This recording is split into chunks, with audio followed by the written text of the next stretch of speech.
Muy bien, muy buenas tardes con todos. Soy Raúl Galindo y junto con mi colega Félix Ballesteros vamos a presentar nuestro tema, la conducta legislativa ante las iniciativas del Ejecutivo, el comportamiento de los partidos políticos. Como introducción, es muy importante recalcar que parte trascendental de todo gobierno es mantener una línea de diálogo con el cuerpo legislativo, tratando de conformar bloques sólidos que compartan ideales, objetivos o tendencias que permitan obtener respuestas favorables a todos los requerimientos que el Ejecutivo lleve a debate, como lo consiguió, por ejemplo, Rafael Correa durante su mandato. Como descripción del problema, conocemos que un Estado de Derecho se conforma de tres pilares fundamentales: el Ejecutivo, el Legislativo y Judicial. Estos deben ser independientes y ninguno mandará sobre el resto. Este sistema democrático debe dar la confianza al país de que las acciones tomadas por estos poderes serán a beneficio de todos los ciudadanos. Pero debemos preguntarnos, ¿qué sucede cuando esto no se mantiene? ¿Qué beneficios o problemas ocasiona la alineación o rechazo, por ejemplo, de la Asamblea hacia el Ejecutivo? Por tal motivo, se trata de mantener una Asamblea alineada al Ejecutivo. ¿De qué forma? Mediante elecciones o acuerdos que permitan la aprobación de proyectos. Por esto debemos analizar las tendencias en las votaciones por partido, considerando diversos factores que expliquen el alto porcentaje de aprobaciones en la Asamblea para los periodos que posteriormente vamos a revisar. Como justificación del problema, en países como México, Chile, Brasil y Colombia buscan conocer el grado de cohesión entre estos dos poderes. Se han realizado estudios de la conducta del legislativo y la disciplina partidaria al momento de las votaciones, además de los problemas que pueden enfrentar grupos fuertemente cohesionados para alcanzar acuerdos con otros grupos. De aquí nace nuestra pregunta de investigación. ¿En qué basan su decisión de voto cada legislador y cada partido ante los proyectos presentados por el Ejecutivo? Por este motivo, realizaremos un análisis de las coaliciones y cohesiones entre los partidos y entender el giro a favor de las relaciones entre ambos poderes.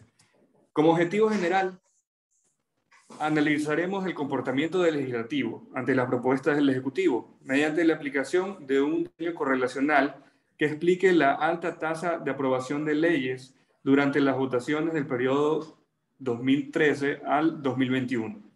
Y como objetivos específicos, analizar las votaciones de la Asamblea a las propuestas del Ejecutivo de los últimos 8 años, interpretar la variación de comportamiento de un periodo a otro e identificar las principales variables que incidieron en las votaciones de los legisladores. Determinantes de la unidad partidaria. Para esto también es muy importante mencionar como premisas del comportamiento de los políticos. ¿Qué los motiva a hacer carrera política? ¿Por qué siguen permanentemente las ideas de sus líderes de partido? Y las colisiones o acuerdos entre partidos. Cabe mencionar conceptos que vamos a manejar durante nuestro análisis, como por ejemplo, siguiente. Disciplina partidista. Es la habilidad de un partido de controlar los votos de los miembros de su bancada. Cohesión. Cuando los asambleístas trabajan en conjunto por el bien de su bancada o ideología. Y transfugismo. El asambleísta deja su puesto en el partido, pero mantiene su curul. ¿Qué sucede con su voto? ¿Se va a otro partido o se identifica como independiente? A continuación, la metodología. La recolección de datos la obtuvimos de un análisis documental de las actas de votación en el pleno de los periodos 2013 a 2017 y del 2017 al 2021. El proceso consistió en definir los asambleístas electos a inicio del periodo, asignarle su partido político y provincia a la que representa, ordenarlos también por su número de curul, registrar fechas de cambio de asambleístas, designar la comisión y bancada a la que pertenece, definir el número de sesión y registrar los votos de las actas oficiales. Siguiente. Nos enfocamos en 32 sesiones, con un total de 4.384 votaciones del periodo 2013 al 2017 y 14 sesiones adicionales con 2.055 votaciones del 2017 al 2021. Se consideraron comisiones de justicia, régimen económico, tributario, desarrollo económico, productivo y de educación. Como variable dependiente tenemos el nivel de unidad partidaria, disciplina y cohesión. Como variable independiente tenemos el tipo de comisión y las asistencias al pleno. Y variables de control, sexo, partido, ideología y tipo de legislador. Siguiente. Para la medición de la unidad partidaria, consideramos los datos de las votaciones en sala, roll calls, y de ahí usaremos los siguientes índices. RAIS, donde solo se registran los votantes del sí o del no, para llegar a un índice de 0, que significaría baja cohesión, o 1, perfecta cohesión. No consideramos las ausencias ni abstenciones, por lo que los porcentajes se calculan como proporciones, siendo el porcentaje del sí más el porcentaje del no el 100% de los votantes de la sesión. Por ejemplo, si de 10 votantes, 4 votan sí y 6 se ausentan, el partido tendrá un índice de 1, que significa alta cohesión. Nuestro segundo índice, el índice Unity. Este mantiene las opciones de aprobar y rechazar un proyecto. También se consideran todas las acciones de los votantes, pero castiga a los que se ausentan o se abstienen de votar. Del ejemplo anterior, si 4 votan sí y 6 se ausentan, se considerarán estos 6 votos como votos por el no. Y el partido tendría un índice más o menos de 0.20. Pero vamos ahora a los resultados. Félix, por favor.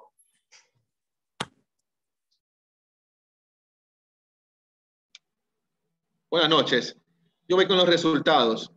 Analizando el primer periodo del año 2013-2017 con Rafael Correa con 100 curules de Alianza País y 8 de movimientos que se aliaron, sabiendo que la mayoría mínima era 70 votos, podríamos más o menos intuir cuáles fueron los primeros resultados. Como podemos ver, el 86% de las solicitudes fueron leyes promulgadas, terminaron en buen puerto. El 14%, aunque no terminó como ley promulgada, fueron aprobadas por las comisiones y el Ejecutivo no siguió con el proceso. Se desconocen los motivos. Viendo un poco el promedio de las votaciones, vemos que hay un 68% por el sí por cada acción. Esto es más o menos 93 votos. Es interesante ver el nivel de ausencia en estas sesiones que llega casi al 20%. ¿Por qué se puede dar esto? Lo podemos ver un poquito más adelante. También podemos ver el promedio de votación por comisión. La barra azul indica las votaciones sí en cada una de las sesiones en promedio. Claramente se ve que no hubo ninguna traba por parte del legislativo ante todas las propuestas de parte del presidente de la República. Como estábamos hablando hace un momento, el tema de las ausencias, que era un valor alto, vemos que esto se da debido a que los partidos opositores normalmente inasistían a estas votaciones. Vemos valores hasta el 41%, por ejemplo, de Pachacutic, pasando el 31% del PRE. Incluso el partido de gobierno, País, también se ausentaba de manera reiterada. A ellos no les afectaba porque obviamente tenían una amplia mayoría. El promedio de votaciones sí por partido guarda mucha coherencia con lo que se preveía, dado que País, al ser mayoría, votaba en mayor porcentaje que sí, y vemos que los partidos opositores se comportaron como tal. Tienen un promedio del 20% de votos positivos, rechazando el resto de solicitudes.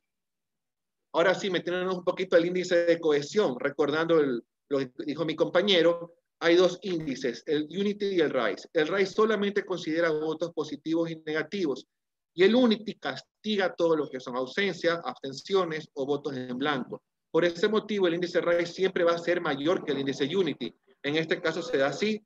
Vemos que los valores del índice RAIS son muy elevados superan el 0.8, por lo que son altamente cohesionados. Y en cambio, los partidos también tienen un índice Unity un poco bajo debido al castigo que tienen, más aún por el tema de las ausencias. Viendo el histórico por sesión, vemos que el índice RES por sesión está más o menos similar en todos los periodos por el oficialismo, siempre llegando casi al 1, y que la oposición también en muchos momentos lo igualó, pero en 7 sesiones tiene picos bajos, como ustedes pueden ver en la gráfica. 5 de 7 sesiones, que ustedes pueden ver como unos picos que están totalmente en el 0, que hubo una división tremenda en la oposición, corresponden a la Comisión de Régimen Económico, que trata reformas tributarias, políticas económicas, y se puede estimar que hubo algún tipo de incentivo por parte del partido de gobierno o del Ejecutivo para que haya estas divisiones internas. El índice Unity, como hablábamos anteriormente, castiga todo lo que son ausencias, por eso podemos ver bastantes picos bajos, sobre todo de la oposición. Esto es algo que se veía venir, dado que tenían un alto valor de ausencias y de votaciones también por el no. Para el siguiente periodo, vemos que la fuerza política se divide en 4 partidos. Esta no fue la composición inicial. La composición inicial se fraccionó a partir del año cuando Rafael Correa y Lenín Moreno rompen relaciones. Alianza País se divide y otros partidos también tuvieron transfugismo. Ustedes pueden ver 102 asambleístas divididos en los 4 partidos de la gráfica, y el quinto poder, podría llamarse, dentro de la asamblea, no fue un partido, sino los asambleístas tránsfugas, que son los que estuvieron como independientes. Ante esto, y sabiendo que la mayoría se mantiene necesaria por 70 votos, intuíamos, presentíamos de que iba a haber unas votaciones mucho más reñidas y ajustadas. Pero como podemos ver en las gráficas, no fue tanto así. Lenín Moreno consiguió un 75% de aprobación de sus solicitudes, son 15 solicitudes que hizo, y las 5 pasó igual que en el primer periodo. El Ejecutivo no siguió con el proceso, pero sí fueron aprobadas por las comisiones. En el promedio de votación vienen los datos quizás más interesantes de todo esto. Lenín Moreno consiguió un promedio mayor que Rafael Correa dentro de votaciones, sí, por promedio por sesión. Consiguió 94% de votaciones, superando en 1 a su antecesor. Una de las causas es porque el nivel de ausencia bajó. Podemos ver que del 19% del periodo anterior bajó al 9%. ¿A qué se puede deber esto? Porque los asambleístas entendían que su voto servía mucho más en el final del conteo, ya que anteriormente tenían una mayoría aplastante y realmente votaron no iba a afectar en nada el resultado final de las votaciones. El promedio por comisión se mantiene similar al primer periodo, no hubo trabas, no hubo ningún problema, pasaron todos los proyectos, y el promedio de ausencia, como ustedes pueden ver en este caso, en cambio, País, siendo el partido oficial de Lenín Moreno, tiene más inasistencias que los propios partidos en teoría opositores, ¿no? Vemos un bajo nivel de inasistencia del Partido Social Cristiano, de Creo, de Suma, etc. Y el promedio de votaciones sí explica el por qué Lenín Moreno consiguió 94 votos en promedio. Todos los partidos, absolutamente todos, que en primera instancia o en teoría fueron opositores, se alinearon completamente, fueron cohesionados y votaron de la misma forma que el partido oficialista. Vemos incluso que Creo llegó a un 88% de votaciones, sí, superando al mismo País. También Suma y también el Partido Social Patriótica. En este caso, Fuerza Compromiso Social, que viene a ser el partido opositor, que es justamente los legisladores que quedaron fraccionados de Alianza País, fueron los que votaron, podría decirse, en contra de la mayoría de proyectos. Igual tienen un porcentaje elevado de votaciones sí. Analizando los índices de cohesión, vemos que son parecidos en el RAIS al periodo anterior, son muy cohesionados. Obviamente el RAIS, votaciones solamente positivas y negativas. Vemos que Creo llega a la cohesión perfecta, de 1. El único partido que alcanzó estos valores dentro del análisis que hicimos de los 2 periodos, y vemos que los índices Unity que castigan la ausencia, abstenciones y votos en blanco siguen siendo un poco bajos, pero en algunos casos superan los anteriores, porque obviamente en este periodo hay muchas menos ausencias de estos partidos. Vemos también el histórico por sesión. Vemos que en este gráfico ya aparecen los independientes como un grupo aparte de la oposición al oficialismo. Veo que se mantienen similar, salvo pequeños picos bajos de la oposición. Es llamativo porque en la primera sesión de la 488 la oposición se parece cohesionada y el oficialismo y los independientes no. Esta fue la única sesión, absolutamente una sesión que tuvo Lenín Moreno, donde todavía pertenecía al país con Rafael Correa, y todo estaba siendo normal hasta que hubo el fraccionamiento. A partir de la 514 ya se ve claramente en el gráfico que hay un tipo de... Algo pasó que hace que estos tendencia cambie. Y el índice Unity ya hay muchos menos picos bajos, obviamente porque las ausencias mermaron en este periodo. Vamos a ver un poco de las conclusiones y las recomendaciones. Vemos dos resultados similares, pero en dos periodos totalmente distintos. Uno con un líder fuerte y con una mayoría aplastante, y otro con un líder un poco con menos poder y un fraccionamiento dentro de la asamblea. Los primeros datos vienen a ser algo lógicos debido a esa mayoría, pero en el segundo tenemos que encontrar algo de una explicación por qué se dio. Entendemos que existieron alianzas tácitas, no formalizadas, obviamente, entre partidos, incluso de distintas ideologías políticas, y se presume que existió algún tipo de cogobierno entre los partidos de mayor poder en la Asamblea, Partido Social Cristiano, Creo y País, que completaban más o menos 71 curules, si no me equivoco. La literatura teórica que hemos revisado indican que hay diversos factores para el comportamiento de los políticos, pero en este trabajo hemos encontrado una determinante que son la cohesión y la disciplina como la respuesta al motivo por qué todas las votaciones fueron tendencia del gobierno. Han usado esto los gobernantes de turno para cumplimiento de su propia agenda.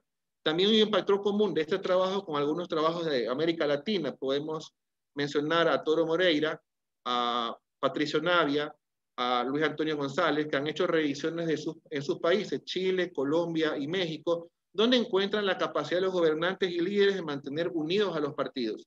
Los dirigen favorablemente hacia los requerimientos del Ejecutivo. Muchas veces ellos indican que existe presencia de incentivos externos que ayudan a que este proceso se mantenga. Y como reflexión final, aunque es beneficioso para los líderes el alto nivel de cohesión y disciplina porque logran gobernabilidad, no necesariamente implica que sea igual de bueno para los electores, ya que ellos los eligen esperando ser representados por los políticos dentro de la asamblea con sus ideologías, creencias y afinidades. Y también no es adecuado para el poder legislativo, ya que se debilita y se aleja de los principios básicos de democracia. Tenemos unas recomendaciones que hay que seguir con estos estudios, debido a que si la tendencia se mantiene, la debilitación del poder legislativo no es adecuada, como lo comenté anteriormente, y se debe lograr la independencia de funciones. También creemos que es necesario crear medidas que desincentiven las desafiliaciones de los legisladores en el periodo, porque el transfugismo debilita el sistema de partidos.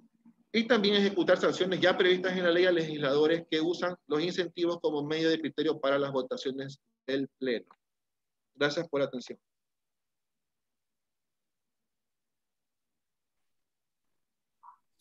Chicos, ustedes no fueron mis estudiantes, pero los felicito. Excelente trabajo.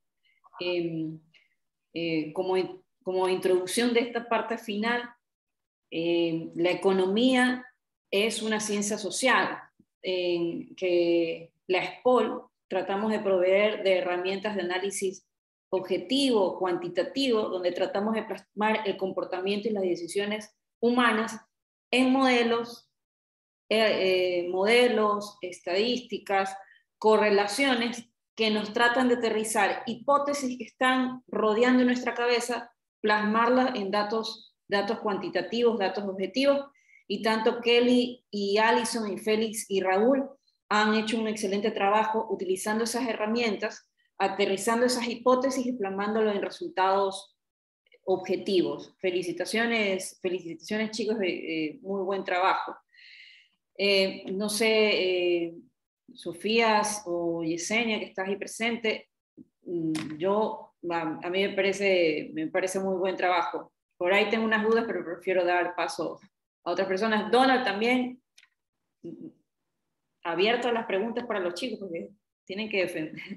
Es una segunda... Yo solo una duda, o más que una duda, sería hacer una sugerencia. ¿Se puede hacer alguna clasificación para mejorar ese indicador, o bueno, para tener un resultado más aproximado en función de los tipos de proyectos que se hayan enviado para hacer los cálculos respectivos, ¿no?, del indicador?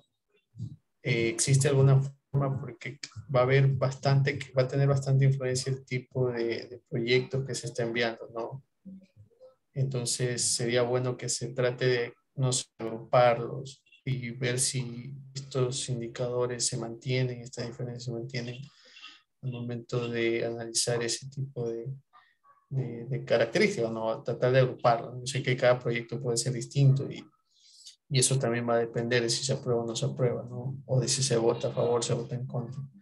Evidentemente hay distintos periodos de tiempo, hay distintas situaciones y los proyectos responden a distintas coyunturas. Entonces sería interesante ver cómo, cómo responden los indicadores ante ciertos aspectos generales de este tipo de proyectos, ¿no? Que más que todo es como que si se puede o no se podría hacer eso con este indicador que están. Claro, le comento, de poder se puede, obviamente, pero teníamos que elegir entre dos opciones, o definir solamente, escoger solamente un periodo y analizar solamente el periodo como tal, o decidir coger dos periodos y no ponernos a revisar punto por punto cada una de las sesiones por el tema tiempo. Entonces, como sabíamos que había un periodo anterior que tenía un líder que ya conocemos, que era Rafael Correa, queríamos justamente comparar con lo de Lenín Moreno en 8 años. Los trabajos que más o menos hemos revisado, que son más de 10 que se han hecho en América Latina, para poder hacer justamente lo que usted indica, toman periodos mucho más cortos, para poder revisar mucho más al detalle el tema de las sesiones, a ver qué se trata, y hay muchas más variables, obviamente, ¿no? Pero por el tema de hacer los periodos mucho más largos, por lo menos en el trabajo actual no lo hicimos así, pero de poder, el índice sirve para todo esto, y también hay otros autores que ingresan otras variables que también ya son cualitativas en estos análisis, que realmente por lo menos en el trabajo no lo topamos, pero de poder sí se puede hacer. Sí, chévere. Sí, sería bueno, ese sería como que el segundo la segunda avance. parte de Juan Carlos. Muy bueno, este tipo de resultados y el trabajo que ustedes han realizado están como para un observatorio político del accionar político. Muy, muy buen trabajo. Pueden abrir un observatorio político. No sé si tienen alguna pregunta, Sofía. Sí, bueno, me sumo. Me pareció muy interesante poder evaluar el trabajo legislativo con respecto a el presidente del momento, de verdad. Por ejemplo, es una de las cosas que nosotros siempre hemos dicho. ¿Qué es más importante? Es importante tener una bancada cohesionada que juegue, obviamente la tienes que ganar, por supuesto, no tiene el caso en este momento porque no ganaste, pero en el caso del presidente Correa, que logró ganar una bancada importante, logró poder trabajar en conjunto con el Ejecutivo. Por ejemplo, en ese sentido, formas de votación, como las formas de votación que fueron dejadas de lado, por ejemplo, el método de Home, que lo usábamos hasta antes de este periodo, permitían que haya una mayoría que le permita al presidente electo de turno tener una mayor presencia en el legislativo. Lo que no ocurre con el método de votación actual, que fraccionó a la cantidad de asambleístas que ganaron a nivel nacional, ¿verdad? Dependiendo de cada provincia, pero a nivel nacional.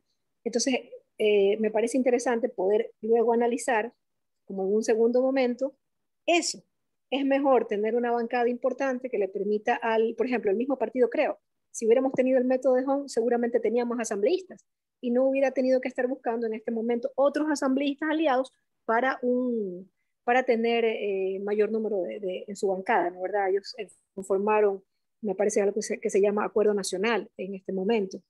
Entonces, la siguiente que hay que contar, jóvenes, no sé si es de su interés, pero es, ¿qué es mejor? ¿No? ¿Qué es mejor? Volvemos a ese método de Home que permitía tener una mayor bancada, mayor número de asambleístas, que vayan más acorde a lo que tú ganaste, o una asamblea fragmentada.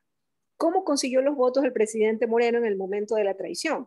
Los consigue, y ya es de dominio público, y aquí sí me meto un poquito al tema político, los consigue repartiendo, porque los hospitales no se reparten solos. Eso como una reflexión política, pero es la realidad, y ya la gente lo sabe, porque ahí hubieron juicios políticos, hay un asambleísta preso, hay chats donde se veía cómo para conseguir esos votos y para conseguir eso que usted demostró allí, una gran cohesión de esa bancada que él formó, de más de 70 legisladores, y lo hizo así, repartiendo cosas, repartiendo instituciones a esos asambleístas. Y el modelo y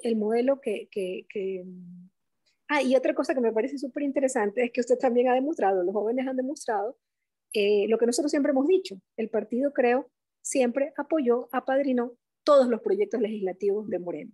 Es decir, de alguna manera, de manera técnica, se ha demostrado lo que nosotros siempre hemos dicho y lo vamos a seguir diciendo. Como partido progresista, como partido de izquierda, vamos a seguir diciendo eso porque es la realidad y ustedes lo han demostrado el día de hoy. Entonces, muy interesante. La otra cosa que también por aquí anoté, el transfugismo, por ejemplo, el tema de los cambios de camiseta. Hay otros países en el mundo que tienen leyes anticamisetazo. Entonces son temas que también vale, con esos números que ustedes tienen, debatirlos también, ¿no? Eso como comentarios y felicitarlos una vez más. Muy, muy interesante el estudio. Gracias. Sí, no, súper bien. Gracias. Justamente desde la SPOL tratamos de aterrizar esas hipótesis que están rodeando en las cabezas de muchos de los actores, las tratamos de asentar en la mesa justamente para tener un análisis objetivo. Y muy interesante lo que dices, que quizás al actual presidente Lasso le hubiera convenido más el método de Home y quizás tener un poquito menos de complicaciones de gobernabilidad en la función legislativa. Muy interesante, quizás nuevamente va a estar en tela de discusión lo del método. No sé, Félix, quería comentar algo, Juan Carlos, no sé si ya estás con nosotros. Sí, gracias, Mariela, aquí estoy. Escuchando los comentarios, alcancé a escuchar la última parte de los chicos. Bueno, ya lo habían expuesto previamente el día martes, por eso te pedí permiso un ratito para estar en la otra reunión y bueno, me les uní ahora. Sobre todo los comentarios del asambleísta, muy interesantes, yo creo que son muy valiosos para los chicos y efectivamente todavía queda mucha tela que cortar, que investigar, ¿verdad? El tema del método, por un lado, la otra, el momento de la elección, en primera vuelta o en segunda vuelta, el tema de cuándo se elige también a los asambleístas. Son líneas de investigación o temas de investigación que quedan pendientes y bueno, son unos primeros intentos para por lo menos mostrarle a la sociedad lo que pueden hacer nuestros alumnos con la información detallada. Comentaba también, escuchaba también los comentarios de Donald. Yo creo que son unas críticas muy válidas, pero como también lo dijo Félix, el tiempo que tenemos para hacerlo es muy corto, 4 meses, entonces no alcanzábamos como a entrar en detalle o en profundidad el tema de analizar o construir más variables cualitativas que contribuyan a mejorar o a construir un índice adicional o mejorar el que tenemos, ¿no? Pero bueno, son cosas que nos las apuntamos para mejorar en el futuro. Y yo sobre todo quiero agradecer los comentarios de las personas que sobre todo están involucradas en el día a día de esto y que pueden darle una mejor interpretación a los números que nosotros sacamos, que son básicamente números fríos, pero no estamos en el día a día de qué es lo que pasa, por qué se toman las decisiones, y más bien esa es la retroalimentación que queríamos de ustedes. Chévere, felicitaciones también, Juan Carlos, porque tú lo guiaste durante todo este semestre. Yo les haré llegar cualquier retroalimentación de algún actor interesado, porque ya les digo, a mi parecer, esto está como para ser un indicador de un observatorio político a nivel general, porque ustedes han sacado esta propuesta de otras investigaciones en otros países, en otras zonas. Yo creo que es un buen indicador para observar el ambiente político, el actuar legislativo, tanto a nivel nacional como internacional. Excelente trabajo. Si no hay otro particular, chicos, felicitaciones. No sé si quieran comentar alguna cosa más de las últimas retroalimentaciones que dieron. Ya con eso cerramos.